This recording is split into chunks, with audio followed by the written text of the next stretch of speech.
What's going on, everyone? Welcome back to the channel. It's your boy, Dead on Dave, and this is the one. This is the one I've been waiting for. As you can see by the elderly man on my side here.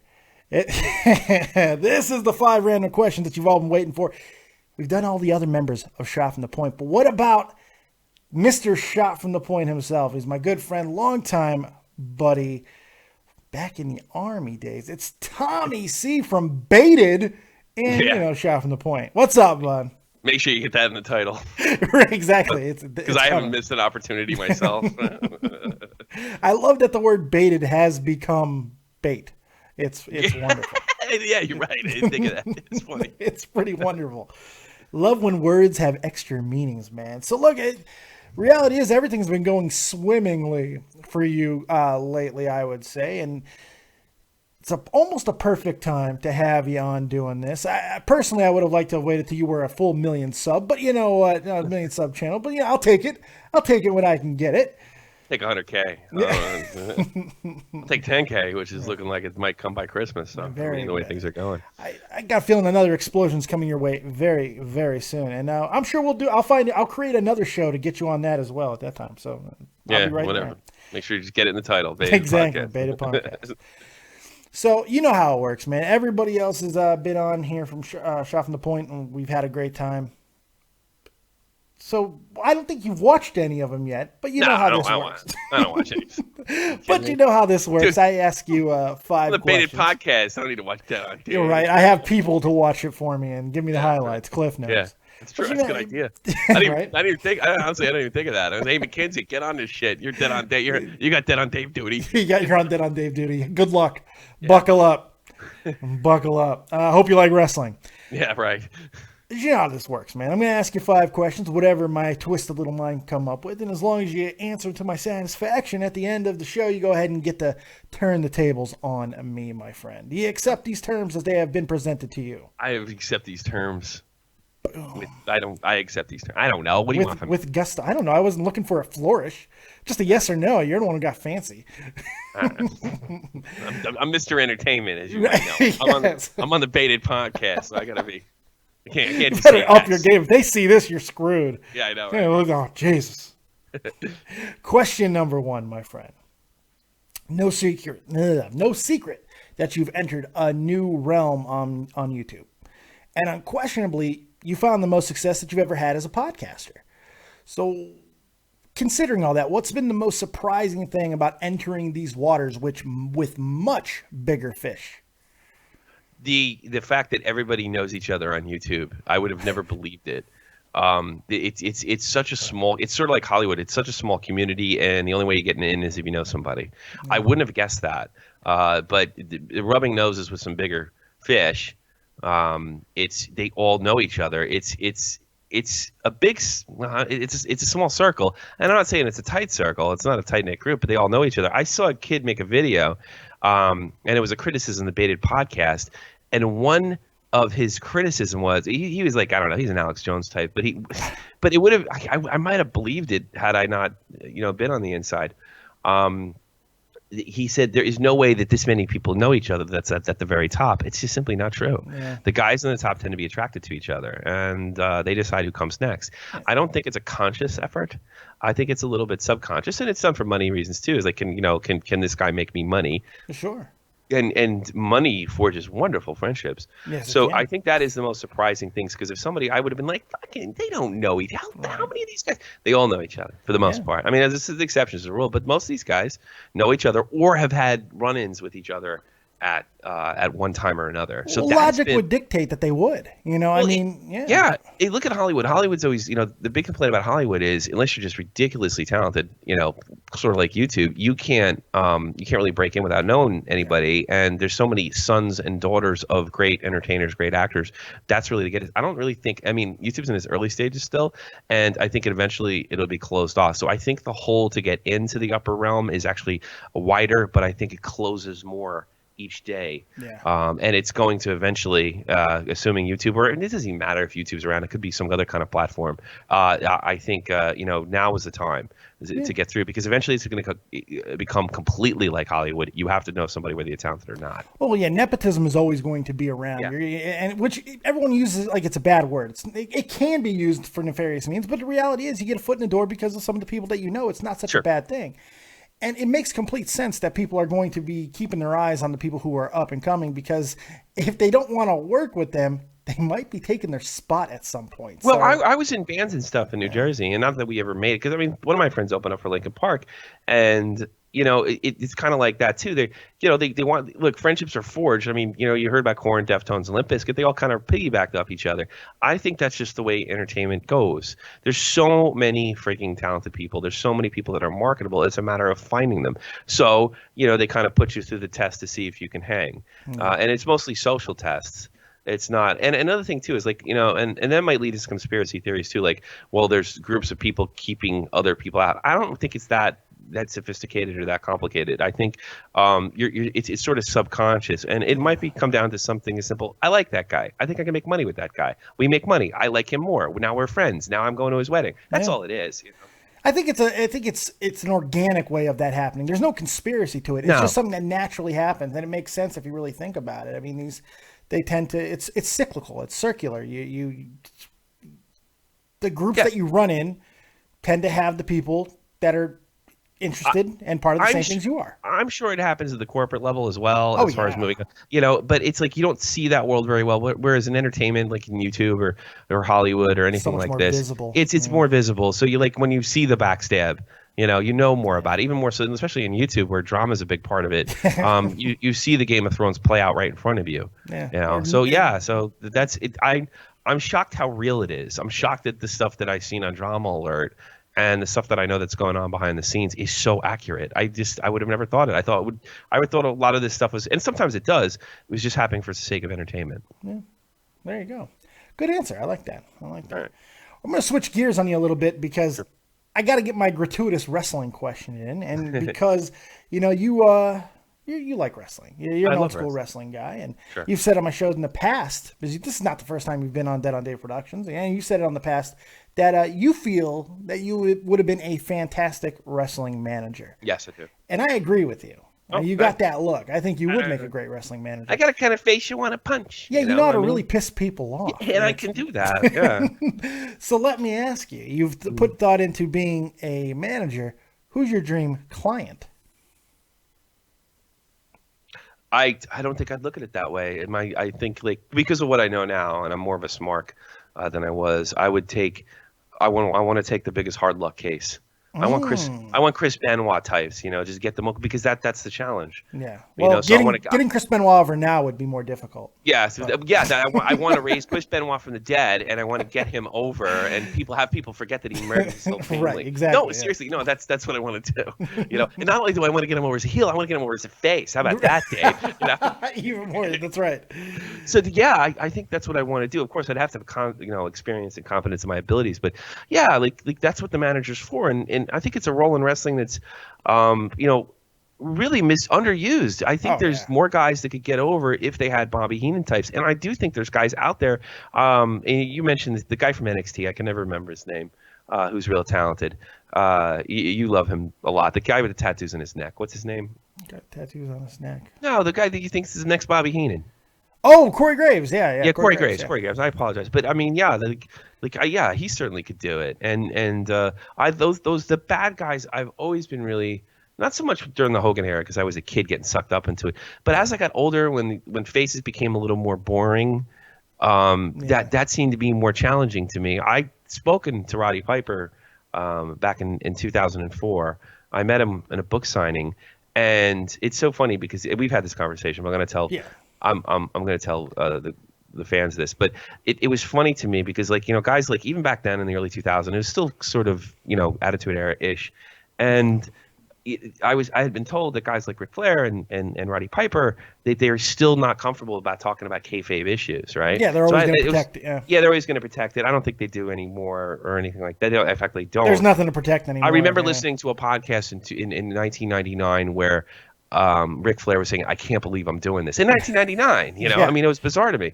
So I went Piper, who is obviously my favorite wrestler of all time. I liked his heel work better. And not that he wasn't a great face, he was. No, but his heel work was. Heel work was just elite.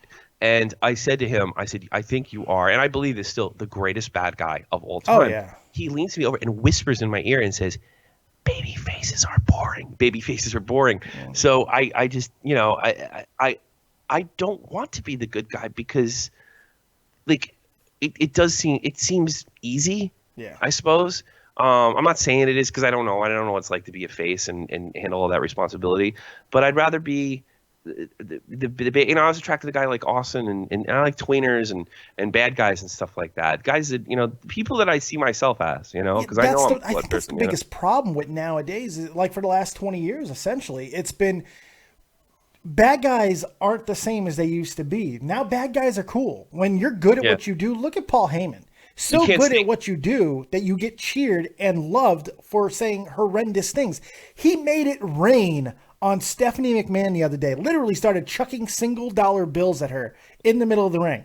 And people are eating it up. You know, it's fantastic. It is. You know, you bring up a good point, wrestling. I think that is one of the biggest problems nowadays, because if you are a spectacular heel, you are not staying there. Whereas Roddy, he worked as a heel three years straight until he flipped. You know, and so he had a long run as a heel. And I think that the title's not changing too often. And I wish wrestling was like it was, like, attitude-wise in the Attitude Era, but in the belt changing should be as frequent as they were in the 80s. I really think that would be a perfect formula.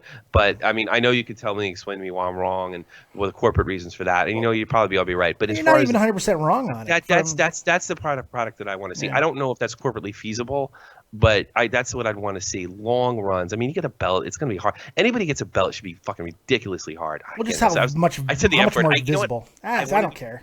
I know, but I wanted to see if I could do it. You broke. I don't think I've said it yet. I've said it yet during this podcast. I said it, but no, but that to me would be really entertaining, and I think in the long run it'd be better because, you know, you take the Undertaker losing to Brock Lesnar. That's really the last title to me. None of these, the Universal, none of these titles mean shit to me. But you know, when that happened. Well, it wasn't even a super great WrestleMania. It was okay. It was a real title loss. Yeah, because I remember when both Hebners came in the ring for Hulk Hogan. I was there. I was at Saturday Night Main Event, I think it was called. And I remember, like, what a big deal was for Hogan to lose the belts. I remember when he turned to the NWO. I remember when Honky Tonk Man, who carried the Intercontinental Championship forever, you know, I mean, cheated most of the time to do it, but I mean, still, he was he's fantastic heel. And like when these guys lose title, it was like, nowadays it's like, well, you know, so-and-so's got it. And then it hurts guys like Dean Ambrose, I think, because like when they finally get it, it's like, well, you only have it for 2-3 months. So yeah, that's my opinion. I don't know. I'm not as smart as you when it comes to this stuff, but that's the product I would like to see personally. Yeah, it's a hard, tricky balance nowadays because everybody thinks that when a new guy comes in that he automatically has to be taking the belt off the previous guy. And I think it's kind of backwards thinking in a lot of ways because most of them are not ready. I mean, you could make the argument that Dean Ambrose is far more interesting without a title than he is with one. Yeah, we've seen that a few times. Like, I even thought, because I thought, you know, like Mick Foley would have been an example of somebody. He couldn't really hold on to it because he was probably better. And, you know, McMahon's made references to the chase is more important than the capture. Yeah. But I think that's only because that's the way they book it. If they booked it the way they used to, then the belt would mean more. And that's really what it should be, in my opinion. I'm not saying, I don't know if it's corporately feasible. It should be the story. Look, the story plays out for you. There's a bunch of guys. There's a bunch of belts. They want them all. That's it. That's all you really got to do. It's feasible. It's just going to be a question of, in this weird marketplace with wrestling fans looking for something so unearthly different, which is why we give birth to things like Lucha Underground and the goddamn Final Deletion. You know, I'm sympathetic. I am too, I don't know. To an extent. I like with the Finals Deletion and Lucha. Like, you know, I know you guys, you fight with those guys, love the product, and I don't know that your arguments are wrong, but I root for things like that because, you know, hockey, wrestling, football, wrestling is bigger than WWE. It's bigger. It's sports entertainment or work that's been around since you know, basically the turn of the last century. Yeah. And it's I don't care what happens to WWE. I want wrestling to be strong. fuck the WWE, fuck the NHL. I agree with that. If we got an overall strong product, I don't care who's leading the charge. It's like, I know, like, you fought a lot of guys with the final deletion, but and I don't know that your arguments weren't sound as far as what's good position. But I want to root for them. That's my argument. I'm rooting for them. Don't get me wrong. But if it's not good, it's not good. I'm not one of these guys who are going to be like, oh, well, look, it's so different. Sure. Congratulations. If it sucks, it sucks. I don't care how different it is. Well, you're a critic and you have to be honest with your opinion and with the people that have come to trust your opinion. I agree with you, but I just like, I'd like them to try something, but I gotta be honest with you. I'm the Jim Cornette guy. I think they should get back to the old. They should do it in a new way with the intros and the attitude and the stuff that they do now as far as presentation. But the belts need to stay on the waist for a long period of time. That way you can build an angle. And you know what? You don't have to change them every pay-per-view. I'm sorry, even a pay-per-view. Oh, I agree. And the funny thing is, we're seeing it. We see it down at NXT. I think that's how NXT is booked. Yeah, but the thing is, it keeps that from happening because anybody that's any good or have a belt is going up to the next level anyway. Yeah, but you look at Finn Balor. Finn Balor held the belt for a goddamn year. Seth Rollins held it for almost a year. Kevin Owens had a relatively short run, but he had some huge title defenses, including one in Japan during that time. Sure, I wouldn't argue with this as a superior product, but I don't. They've convinced themselves that can't work on the main stage, and I don't know why. And maybe they're right, but I don't want to see that. I want to see what's going on in NXT because, to be honest with you, that may be what we're talking about. The mix of what we're talking about, and I'd like to see that. Yeah, if they did everything in Raw and SmackDown like they did on NXT, I think they would force me back. Yeah, I think so. Good answer. Went to a unintended place, but I'm glad that we went there because I miss talking to you about wrestling. Talk every day about wrestling. Yeah, but I mean on a show. We haven't done it in so long. It's wonderful because we're cleaner when we're on a show because we want to make our points so much more calculated. Yeah. So it's true. I like that. Question number 3. No secret, unless you're hiding under a rock, that you're a part of the Beta Podcast with Killer Keemstar and Colossal is Crazy. You guys have joined together and formed this super group, and for the most part it works because of the wide differences of the personality spectrum that you guys seem to be on. Clown and Keem especially, those two are on the opposite ends of the spectrum, and you seem to have defining traits of both of them, which oftentimes places you in the middle, either as the voice of reason or a straddler of this chasm that forms between these two mega egos. For those of us that know you, this is a new role for you, and one that is honestly, somebody who's known you longer than anybody else, I'm surprised at how well you've taken to it. It's shocking how well you've taken to it. With all of that said, how big has that adjustment been working on Baited and that new role for you? It's been nothing. It's been no problem whatsoever. I don't have a big ego about stuff like that, and it's not true that it's the first time that I've taken a role like that. That's true. I did this on the Cronin Show. That's true. And I was a background guy on the Cronin Show. Now I was probably a little more vocal, but we were doing 2-3 hour streams, Yeah. So it's I don't think it's that. And I've said this before on my own podcast. I had 2 choices: do TommyC, straight out obnoxious, leader, or kind of be accused of. Who the fuck is this guy, which I think would have been damning and maybe ended before it started, or just kind of be smart about it and be the background guy, and be the background guy instead, because 3 people can't talk at the same time, and most radio shows work with 2 main personalities and someone in the background. So no, I don't have problem with that. I'm a team player. I'm an ex-soldier. It's all about the Baited Podcast is my army, and it's about getting it over. The downside of that, I suppose, if I gave a fuck, is you don't talk, you never say anything, you never add anything. My favorite one was you could be replaced with a brick. Well, there are some charismatic bricks out there. Have you seen Mason work nowadays? My God, Mason work has gone a fucking long way. I'm very fortunate that I have a emotional makeup that can really withstand any of that shit. Yeah. And I don't think because it's not important for I mean, look, do I like being the star of the show? Do I like the attention? There's no doubt that I'm a bit of an attention whore. Yeah. There's no doubt about it. Anybody that wants to be on YouTube or on a stage, and I've been on both, as far as I've done acting, I've done music, and I've done this, and I even did some rapping once on a band that I used to that I played. I wish we could find those tapes. So I have no fear of a stage. Yeah. And I know, but you know what? It's still, I still look at it as sort of an army perspective, is trying to get It's a go or no go situation. You need to win, and if that means me shutting up, that means me stepping up. That's fine. And I think like I guess if anything bothered me, but it really doesn't bother me, is the neutral accusation. I have biases and real opinions, and I stand by them. But I just come off as, and maybe it's like you said, because I never thought of it this way before. There's aspects of my personality that are in both Keem and Colossal. There's no question. It's almost about like they that, gave birth to me or something like that. Yeah, it's very weird. You are almost like it's you. When I watch Baited and I watch you guys interact, it's fun for me because I know you so well, and I know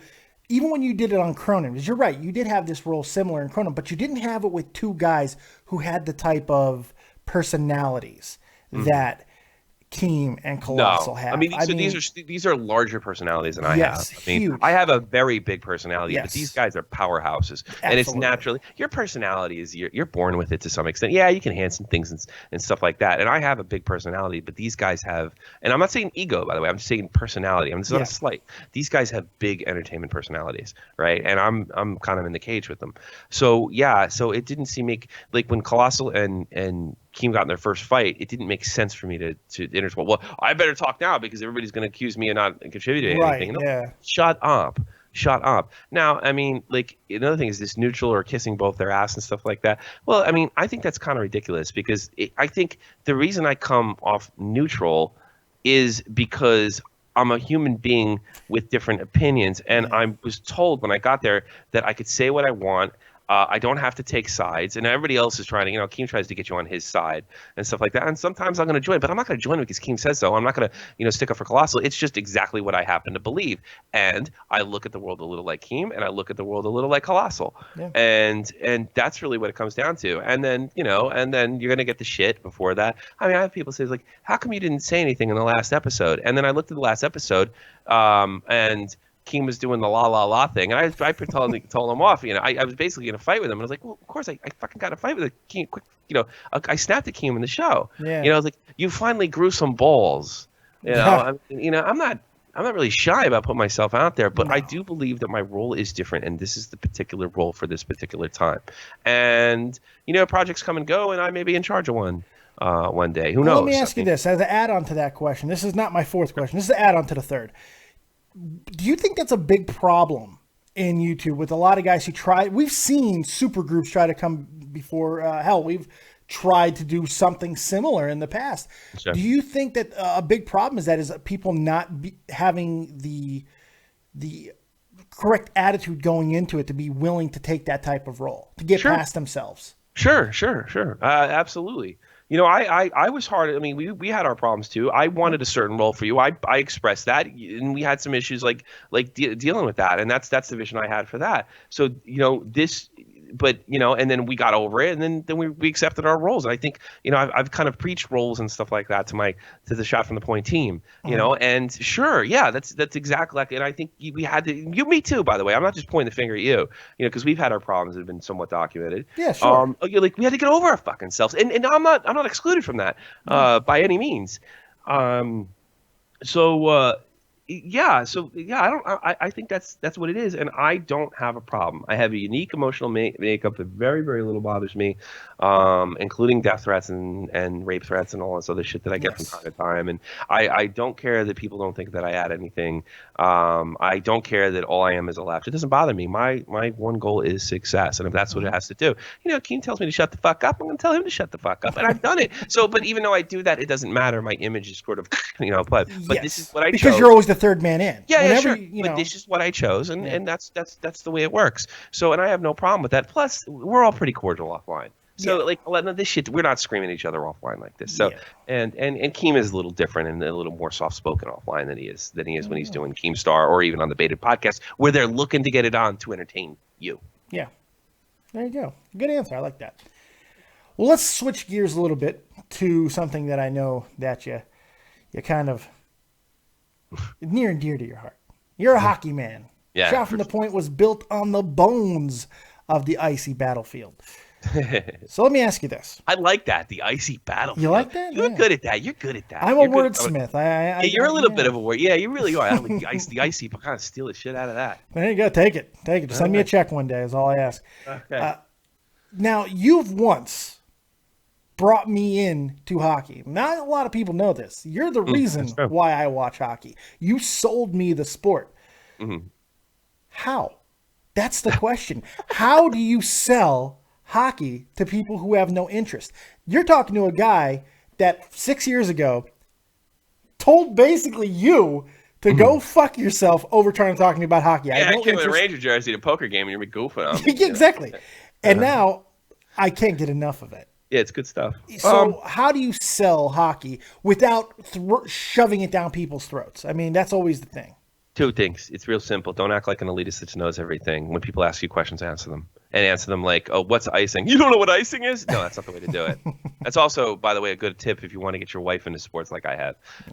Two, do what your father did when he built, the Yankee tradition in my house. Tell stories. Yeah. I talked about one of the Mark Messier. I tell you what it was like. I told you the garden shook when Stefan Matteau thing. I've seen these stories, and a lot of the stuff that I do on in the crease and shot from the point when we do talk about hockey, I'm not into advanced stats and stuff. I'm into the story, the drama, the fighting.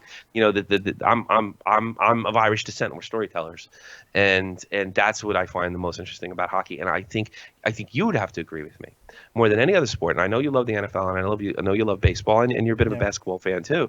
I don't think anything gets weirder and wilder, and the stories are just so much more unique in this particular sport. Yeah. And it's I like, and you know me, I like wacky shit. I like offbeat comedy. I like, and just hockey just plays into perfectly. It's just a crazy sport. Those Canucks up there in the Great White North, they're kind of a wacky, funny group of people. Yeah. So they produced a wacky, funny sport that's crazy, violent, but at the same time, it takes almost like artistry. Is that a word? There's elegance to it. Yeah, there's an elegance to it that's incredibly violent. There's nothing quite like it in the world. I do believe it's the best sport in the world. I don't understand why it's not bigger, but I don't care because I think I remember when Real Talk said to me, "Is like I can't believe that the NHL All-Star Game went off at the same time as the NFL Pro Bowl, and no one's really talking. Like they're trying to ignore it." And the John Scott situation, that the literal movie story that happened to John Scott. And I said to Real Talk because it was for us, not them. Yeah. And the reason I said that is because I believe that. I think and this is not good business, but this is just because to me, if you don't get it, I think there's something wrong with you. And the bigger the sports get, when I see the politics that are in the MLB, the NBA, stuff like that, we don't have as much of it. So if it stays, I look at hockey as an indie rock band. I look at hockey as Nirvana before Nevermind. You know what I mean? That's the way I do. I think that's a really good analogy. It's funny. You share this thing with hockey fans. It seems to be kind of the general consensus is you don't mind that people don't get hockey. I don't want you to go away. You know what I'm saying? But most hockey fans seem to have that exact same attitude about it. It's like, you don't get it? Okay, I'm not going to force it on you. You want to know why? Guys like, you don't watch football. What the hell's the matter? You need to get in there and go, you're not a man or whatever. Hockey guys don't watch. Don't watch. Well, because my sport's probably tougher than yours anyway. More likely. Yeah. Like if something goes wrong in my sport, two guys square off and settle with their fist. Yes. I'm sorry. Instant justice. The possible exception of rugby, there's nothing fucking like that. Nothing. I don't want you there if you're going to come in, and it is getting bigger, and we are seeing sort of the SJWs and the liberals and people that thumb their nose at stuff like that. So a good 3 or 4 stories a year seem to be rearing their head. I'll tell you a quick story why I got to this. It's called playing the game and then understanding it. I got into hockey late. I actually heard it in the radio before I got to see it because we didn't have cable in my house. I started listening to Rangers around 1988, so I was 11. Fuck, it was 88. 88. Wait a minute. Let's see. Yeah, 87, 88. You listened to it on the actual radio? You didn't listen? Yeah, I had to listen to radio. Wait, it was 1988. There wasn't internet radio. Yeah, well, there wasn't internet. Yeah, I guess. God, you're old. Fuck. But on the radio, and then he would hear the story about the Rangers looking like they could do something this year, and they get eliminated by the Capitals in the second round, like they did over and over again all the way into the early 90s. The Islanders, the Capitals would take them out. And, I mean, not the Islanders, but the Capitals would. So, I kind of, and then obviously Wayne Gretzky, who just got traded to the LA Kings at the time. And I bought Gretzky's book, and Gretzky didn't like fighting, right? He's especially in the juniors. He didn't like it, and he said it should be more artistry, and he looked up to the Russians and a lot of the things that. So I took this sort of modern, minus the analytics, this modern way to look at hockey. That the Russians are doing things better, it's more elegant, and go to the elegant side, and then I played the game. Taught myself how to skate. I got in with guys that played more than a Canadian. One of the guys that taught me how to play or let me play was half Canadian, and he was raised on Don Cherry. And different ideology. But the thing is, like, I try not to get involved. If somebody pushed me, I didn't get back into it. So finally, like, we were in a game and he was telling me I was pussy and I'm not playing right, blah, blah, blah, blah, blah. But there's one thing that I've always been, you always stick up for people. You always stick it, especially if so somebody took around a Charlie, if I'm not mistaken, right? And I went over and like grabbed the guy, grabbed his jersey just to hold him up. And then he took me to the ground and he put his, and I'm glad he let me in because he put his, like forearm above my face and then dropped it and he picked it and all he could do is whisper in my ear with my helmet on. You're like, can you breathe? Can you breathe? Oh, and sure. I don't know what the fuck happened because I was scared. I was enraged, right? Remember, I have this ideology. I have the Wayne Gretzky ideology at the point. Well, I got up, I broke that, and I grounded motherfucking pounded on my knees. I beat the shit out of that guy. So, and I started to realize that, like, first of all, I'm not talented enough to play that sort of Patrick Kane style. You know, and not only that, the thing that's great about hockey is there's different roles that you can take. Absolutely. And guess what I became? A fucking pest. So I came in as a little big shocker. And I could have an impact on the game by being a pest. And not being afraid to throw down and getting guys to take penalties and stuff like that. Because I wasn't big enough to be an enforcer or scare anybody like that. Because I was skinny as rail. But I could run my mouth, you know. No. I don't know what you're talking about. And then as I got older, I started to realize that hockey's great because of the diversity, not because everybody's Patrick Kane. Yes. You know, it's better. It's good to have a Sean Avery and a Patrick Kane. It's like, not only is it more entertaining, and I think it wins.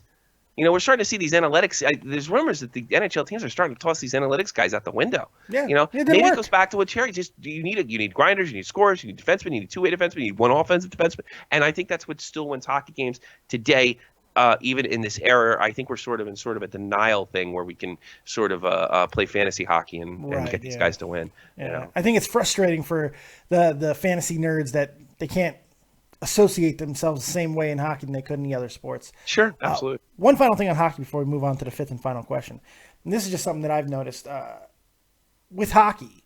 Unlike any other sport, the field, the ice, the arena that they play in is its own entity because it almost has an attitude. It almost has a personality. It changes as the game goes on. It has to be shaved down. It has to be refixed. There's no other sport that has that. Baseball field is a baseball field. No matter, I mean, they make small little modifications to the mound and stuff, but nothing like they do in hockey. No. Basketball courts, exact same basketball court in every goddamn arena in the world. Same thing with football. Now you'll have other stadiums that, you know, the turf isn't as good, but everyone's going to AstroTurf now anyway, so they're taking that out of the game. Hockey's still unique, where the ice is still a factor. Is that something that's kind of unique and that draws you in as well? No, I don't think so. I mean, the ice is unique because it just makes the game faster. I have a love-hate relationship with soccer. Mm-hmm. I think, and I was raised on baseball. I mean, I come from a baseball family, right? Mm-hmm. But there was always something about it. I love the stories about Mickey Mantle and Lou Gehrig and Babe Ruth, and I value those stories. I mean, that's how I was raised in sports. But I also found out that, because baseball is a pastime and so is hockey, but it's from a different country. It's from Canada. It's somebody else's, But I could find that same love that my father had for baseball, but I just never felt it with baseball like I did with hockey. And I think it's very simple. It's not the ice, it's the post-to-post goals. If you go to an NHL game or even a minor league game, the release of energy after a goal, and you can see in soccer a little too. If it wasn't for the poor sportsmanship of European soccer players and diving, I would be just as much into that because I do love the game, but I love a physical game. And so it's just that it's getting that goal in. And I'm right now, video game I'm playing Rocket League. I love the release of energy to set that in. And if you've ever been in any arena in the National Hockey League, AHL, or probably and you hear that crowd, and it just the first time it happened, I was in the Brendan Byrne Arena where the Devils used to play, which became Continental Airlines Arena and home of Martin Brodeur and 3 Stanley Cups. The first time I saw Devils Rangers in New Jersey, because I'm from New Jersey, and it scared me when the Devils scored. I'm sure. Or actually, I think the Rangers scored first because a lot of people don't know this. It's split 50-50 on Devils Ranger games, which is fine. Fuck the Devils. But Devils suck. But no, but it actually as as even like a 14-year-old boy, it electrified me. And then sure. I just been, it's like your first cigarette. You're trying to get you're trying to get that feeling back. Just want that same thing back. I think it's not really surprised that you said that. I mean, you talked about earlier about how you like the titles being like stretched out. It's the same concept. I mean, hockey, it's that chase of a goal. I mean, there's only 2 or 3 a game. On average, there's sometimes we get 5-6 goals out of a team, but I mean, it doesn't happen all the time. So you have all these guys working their asses off to literally get a couple inches on the ice to eventually set up a goal. And when it finally happens, it's just electric. It's nothing like it. And I've seen it in soccer as well over here in Europe, especially when it's hot. And there's nothing, and I hear a lot of complaining like, well, there's goal scoring's too low. If the goal scoring went up, it would suck. You don't have what I just talked about. I grew up playing a lot of inline because I couldn't afford ice, right? And I like 4-on-4 inline hockey. I think it's an exciting product, especially with the technology changes. You can get a puck to move like ice, and I think it's great. It's good for kids. It's good for ice hockey players that are playing in between, like in the spring or something. And it's cheap. It's 10 times cheaper. The leagues probably cost you about, at least when I was playing, it's like $50-$60, probably more than that now. But and you can play, you can play like good 13-14 games for a season once a week. You can play multiple leagues. But when the RHI came out, they had a bigger net for the idea of more scoring. Now, I knew there were a lot of great inline players out there that are, Division I NCAA guys, guys that couldn't make it into the NHL, or maybe guys that were going to play in the AHL and go back to their AHL team during the year for a little extra cash and what have you. And I said, like, how great. So they made the nets bigger, and the scores were 14-17, and it sucked. Yeah. And I still believe I remember talking with our buddy Joe Cronin, there's a viable product there, even now.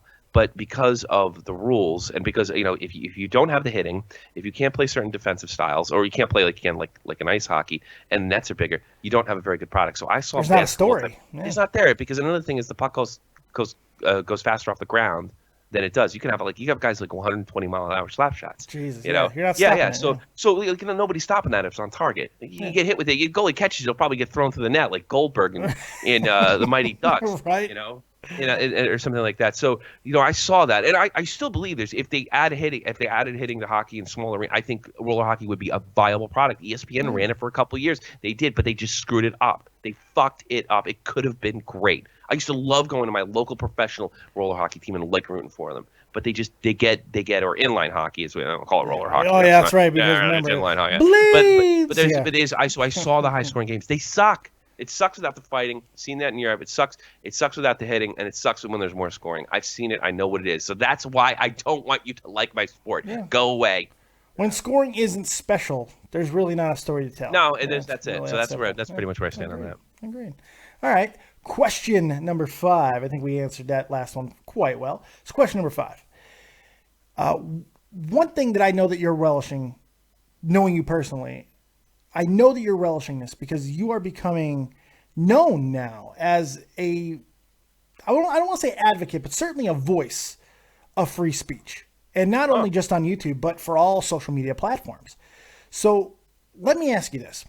What is the difference between the perceived free speech that we see on all these aforementioned platforms, all the different social media platforms that get bastardized, watered down, or flat out ignored at times, and the freedom of speech that you're actually striving to attain? I don't think I understand the question. YouTube is sold or was sold as a place where everybody could speak freely. We see it all the time that's not the case. Yeah, with some limitations like hate speech and stuff like that, which we all agree with. Yeah, sure. Which we see it all the time where that's not the case. It's bullshit. It's watered down, bastardized crap. You see it on Twitter with guys like Milo and people getting their shit taken away for not having the same agenda as the people who are running the product. Mm-hmm. What is the inherent real danger with that, and what is the difference between what you're actually striving to achieve when you call out some of these YouTubers or YouTube itself for that type of behavior? Well, here's the danger, and it's something that I never thought would happen just because of competition. When I was growing up, the corporations are going to take over. The corporation. That's right. I hear that guy from left wing guys. It just never happens. A corporation has never had a Holocaust. Not to my knowledge. Liberals have that on their hands, IBM is yet to sponsor a fucking Holocaust. Yeah, something like that. The corporations are are bitches to their government, so they can kiss their ass to make money. So I never really saw that happening. But I mean, if you take Twitter, who's been losing money, if you take YouTube, which has never turned a product, right? You have these non-viable, non-financially viable, extremely influential platforms. We found out, was it 3% YouTube makes for Google, something like that? 6%. It's only 6%. It's nothing. They made $4 billion in 2014, which was 6% of what Google made total. So you have that. So like if there was any other, if YouTube didn't have the influence it has over politics, over pop culture, over learning, and there's lots of other stuff besides YouTube, besides drama, folks, over sports and entertainment in general. If it didn't have this power, it would have gotten dumped. Yeah. So basically they're blowing money. So the danger is we have like Twitter, which is probably not monetizable or valuable in any fiscal way, or financial way, excuse me.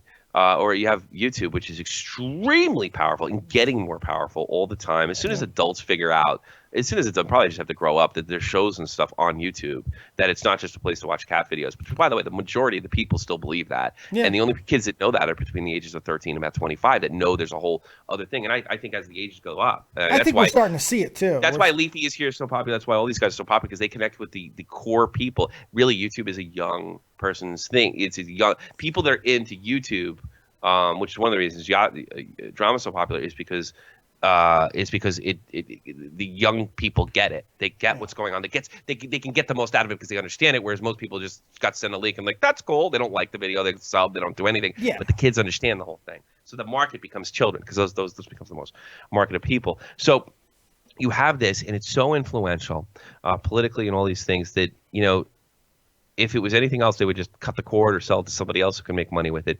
But they're not going to let it go, because they know they have so much power. And that means the free market is not deciding, because I think free speech is going to win every time when it comes to the free market. Always, yes. So now we have people that only believe in the free market for them and themselves and their own corporations. That don't share opinions to some of the people that are on the platform. Only when convenient, yeah. So I do believe to some extent this is sort of like when there was only like 12 channels when I was a kid in the New York area, they've lost control of certain political narratives, and this is a way. This latest change is a way to bring them in. You can say what you want, so we're still technically a free speech platform, right? But you ain't gonna make money on it. Yeah, they're gonna take away your. So you're not gonna make money on it. So, and we're not gonna take it away. We'll see. Although I heard the Young Turks. Somebody called and said the Young Turks got hit with the monetization stuff.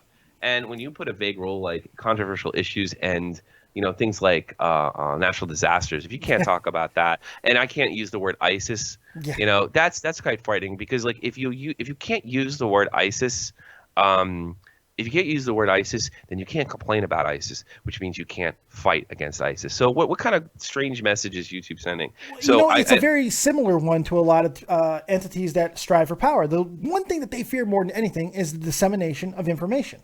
Yeah, they don't want people to be fucking to know what's going on. And that's what it comes down to, Dave. This is power. YouTube may be an expense. It's like, all right, your car is an expense. You have to put gas in it all the time, but you still need your goddamn car. And it's nice to have a nice car. Walk around. It has all sorts of it. But basically, it's a money pit. A car is a money pit. Sure. A car is a pit of money, and then one day it's going to get old and break. YouTube is a really nice Lambo. Yeah, that's really what it is. And YouTube has a lot of power. So whereas it's not like. It's not viable. So, I mean, I think we're actually, maybe the lefties were right. These large corporations that had the big three, Facebook, Twitter, that with the exception of Facebook, we've mixed tons of dough.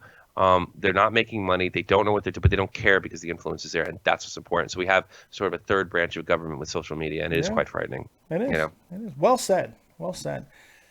Well, I think I'm very satisfied with all the answers that you've given me. You've gone through the 5.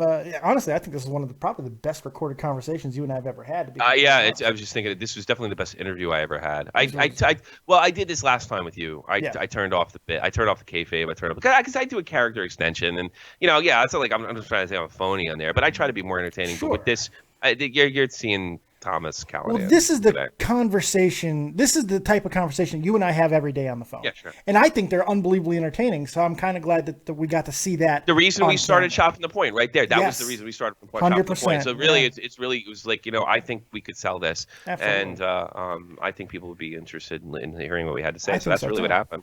So now things get interesting because I'm satisfied and I'm filled up. So now the power goes to you, my friend. Any question in the world you want to ask me, and you know more about me than anyone else. So if you really want to nail my balls to the wall, you certainly have the opportunity to do so. This is your shot, man. Anything you want to ask, now's the time.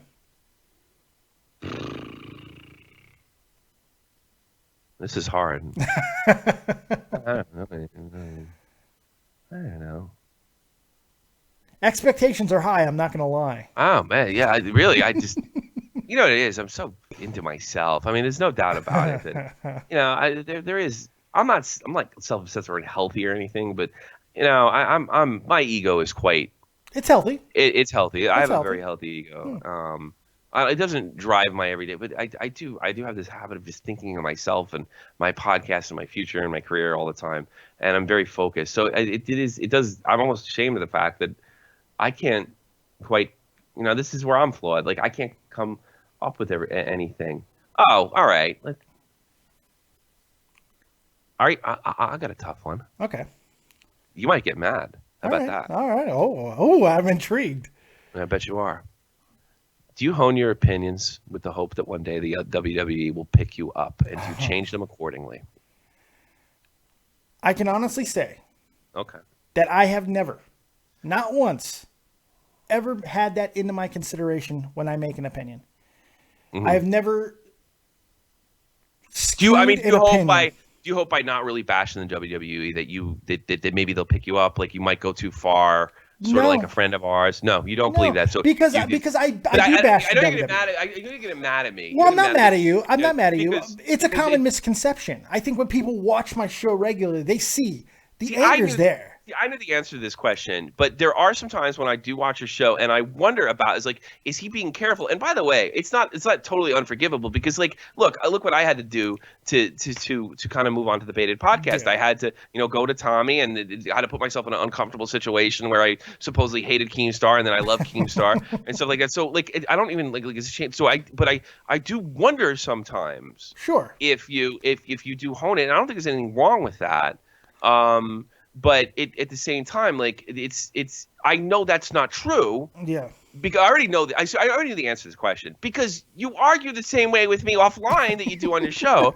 But I just so disagree with so much we have to say about wrestling some of the times that it just wondered. So it's just and I know you look at it as a business perspective. You look at it as this is a guy that's trying to look at it from many different ways. Yeah, I don't look at it from one. And a lot of my opinions that I have especially when it comes to booking things, which is such a fucking ambiguous thing to argue about. Sure. Because it's so subjective. Jesus Christ. I mean, it varies from arena to fucking arena, and that's why a lot of the things that I say that they will change depending on the day because it does matter. And by the way, I think it's lame to sit there and say Cena sucks over and over again. Absolutely. And doing the Bruce Blitz thing and everybody else. And I'm I'm not calling you a corporate suck up or anything like that because like I said, I know the answer to this question. We've had this offline.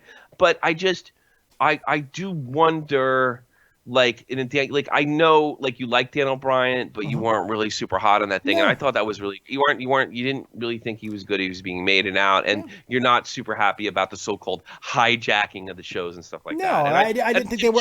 I think that's captivating. I love the fact that the fans are hijacking. I thought they were disingenuous. I thought they were. I mean, and the fact that Daniel Bryan had title runs before the big one. He had them. They existed. Okay. Mm-hmm. He had a ceiling of what he was capable of doing. But that's not what the fans thought. The fans that they brought in to do that hijacking, you're 100% right. The yes chant is not just something that's associated with Daniel Bryan anymore. You can get people to chant anything. Neither one of us will sit here and say that Ryback is an effective wrestler. Yeah, but correct? He did that. That's a huge thing, Dave. He did. You're right. But hold on one second. Think about this. You would not say that Ryback's a good wrestler or that he was over in any sense, right? No, I think he started off good, but it just didn't. Any arena in the fucking country will do Feed Me More. feed me more. Yeah, feed me. keep going. Any type of people want to chant. They chant at anything. And the fact that yes is so effective, and especially it came at a time when, Daniel Bryan was that face of change. Look, I don't think it was a bad storyline by any stretch. I just didn't. I guess I saw the end of Daniel Bryan before other people did. Yeah, that's true, and I'll back you up because you did mention the injuries before it all happened, so I'll back you up on that.